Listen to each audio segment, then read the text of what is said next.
For centuries, Christopher Columbus was celebrated as the man who discovered America. His name was taught in classrooms, his image placed in textbooks, and his journey described as a brave leap into the unknown. But history, when examined closely, tells a far more complicated and uncomfortable story. Columbus did not discover an empty land, nor did he stumble into a peaceful paradise. His arrival marked the beginning of one of the most dramatic and devastating transformations in human history. To understand who Christopher Columbus really was, you must look beyond the myths and examine the man, his motives, his actions, and the consequences that followed. Christopher Columbus was born in 1451 in the Republic of Genoa. In what is now modern-day Italy, he grew up in a world obsessed with trade, wealth, and expansion. Europe in the 15th century was hungry for spices, gold, and new trade routes. The land routes to Asia were long, dangerous, and controlled by powerful empires. Whoever could find a faster way to reach Asia by sea would gain unimaginable wealth and power. Columbus believed he was that man. Unlike the legend suggests, Columbus did not set out to prove the earth was round. Educated Europeans already knew this. What Columbus believed, however, was far more controversial. He believed the earth was much smaller than it actually is. Based on flawed calculations and selective reading, he became convinced that Asia could be reached by sailing west across the Atlantic Ocean. Most scholars of his time disagreed, not because they feared falling off the edge of the world, but because they knew the distance was far greater than Columbus claimed. They believed any voyage west would run out of supplies long before reaching Asia. Columbus spent years trying to convince European rulers to fund his journey. He was rejected repeatedly. Portugal, England, and France all turned him down. Finally, in 1492, after years of persistence, he found support from Spain's monarchs, King Ferdinand and Queen Isabella. Spain had just completed the Reconquista, reclaiming territory from Muslim rule, and was eager to expand its power. Columbus promised wealth, land, and a new route to Asia. In return, he demanded titles, authority, and a share of the riches he expected to find with 3 ships, the Nina, the Pinta, and the Santa Maria. Columbus set sail in August of 1492. The voyage was long and terrifying. Weeks passed with no land in sight. The crew grew restless and afraid. Some historians believe mutiny was close. Columbus kept 2 sets of records, one showing the real distance traveled and another showing shorter distances to reassure his crew. Finally, after more than 2 months at sea, land was spotted. What Columbus reached was not Asia. It was an island in the Caribbean, likely part of the Bahamas. The people he encountered were the Taino, an indigenous group who had lived on the islands for generations. They greeted the newcomers with curiosity rather than hostility. They offered food, gifts, and help. Columbus, however, immediately viewed them through a lens of exploitation. In his own writings, he described the Taino as peaceful, generous, and easy to control. He noted that they had no weapons, no iron, and no resistance to European force. To Columbus, this did not mean they deserved respect. It meant they could be conquered. From the very beginning, Columbus was searching for gold. He questioned the Taino relentlessly, using gestures and intimidation to learn where precious metals might be found. When he did not find the vast riches he expected, his attitude quickly hardened.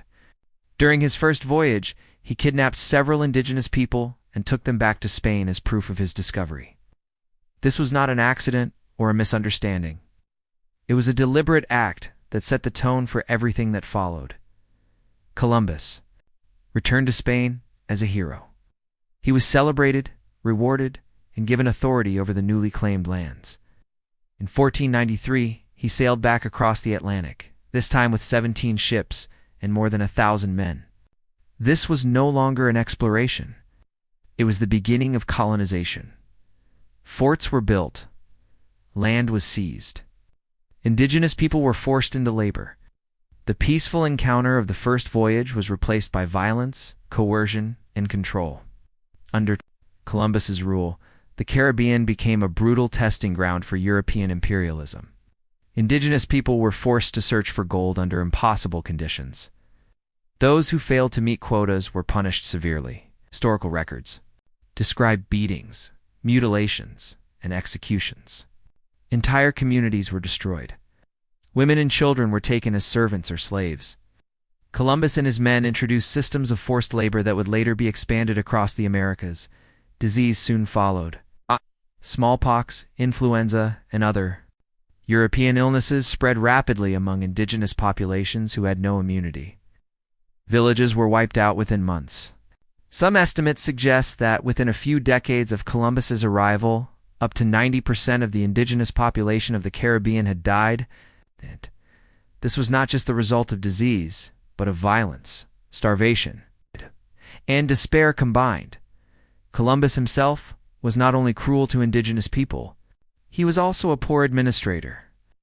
His rule was marked by chaos, corruption, and rebellion. Spanish settlers complained that he was harsh, unpredictable, and obsessed with gold. Even members of his own crew turned against him. In 1500, the Spanish crown sent an official investigator to the colonies. Columbus was arrested, stripped of power, and sent back to Spain in chains. The man once hailed as a hero returned in disgrace. Despite this, Columbus never admitted wrongdoing. Till his death, he believed he had reached the outskirts of Asia. He died in 1506, but still convinced that his journey had been a success. He never set foot on the mainland of what would later become the United States, yet his voyages permanently changed the fate of the entire continent. So why was Columbus celebrated for so long? The answer lies in storytelling, nationalism, and selective memory. As European empires expanded, Columbus became a symbol of courage, exploration, and destiny. His darker actions were minimized or ignored. In the United States, Columbus was embraced as a founding figure during the 19th century, especially by Italian-American communities seeking acceptance. Columbus Day was created not as a historical reflection, but as a political and cultural statement. In recent decades, this narrative has begun to change. Historians have revisited original documents, including Columbus's own journals. Indigenous voices, long silenced, have been amplified. The result is a more honest and complex understanding of what happened in 1492 and beyond. Columbus was neither a simple hero nor a single villain. He was a product of his time, driven by ambition, faith, and greed. But acknowledging the context does not erase the consequences. The arrival of Columbus triggered what historians call the Columbian Exchange.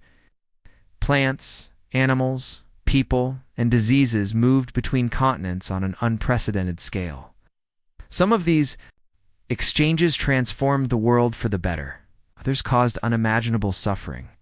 The modern world, with all its connections and contradictions, was born in this moment. Today, statues are removed, holidays are renamed, and debates continue. These debates are not about erasing history. They're about telling it fully. Remembering Columbus honestly means recognizing both the courage of the voyage and the catastrophe it unleashed. It means understanding that discovery, from one perspective, can mean destruction from another.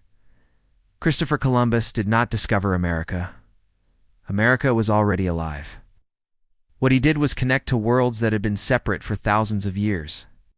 That connection reshaped history, but at an enormous cost. The question is no longer whether Columbus was a hero or a villain. The real question is whether we are willing to confront the full truth of our past in the next chapter of this story. The consequences of Columbus's arrival spread rapidly. European powers raced to claim land, wealth, and souls. Alliances are formed, betrayals follow, and the fragile balance of the Americas begins to collapse. What started with 3 ships will soon become an unstoppable force.